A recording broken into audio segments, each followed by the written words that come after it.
আসসালামু আলাইকুম রহমতুল্লাহ।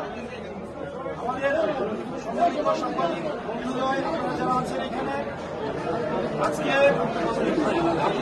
আপনারা জানেন আমার জন্ম দেবিদ্বারে, আমার বেড়ে ওঠা দেবিদ্বারে কুমিল্লা 4 আসন যেটি, আমি সেখানে বড় হয়েছি। আমার বেড়ে ওঠা, আমার পড়াশোনা, আমার রাজনৈতিক উপলব্ধি বুঝ শুরু হয়েছে দেবিদ্বার থেকে। দেবিদ্বারের প্রয়োজন আমরা দেখেছি, কিন্তু আমার জন্মের পর থেকে আমরা দেখেছি যে দেবিদ্বার অবহেলিত, নিপীড়িত, আঞ্চলিক বৈষম্যের শিকার। দেবিদ্বার আঞ্চলিক বৈষম্যের শিকার হয়ে আসছে। দেবিদ্বারের স্বাস্থ্য, শিক্ষা, অবকাঠামো, সংস্কৃতি সব দিক থেকে পিছিয়ে পড়া যদি একটি জনপদ হয়ে থাকে সেটা হচ্ছে দেবিদ্বার।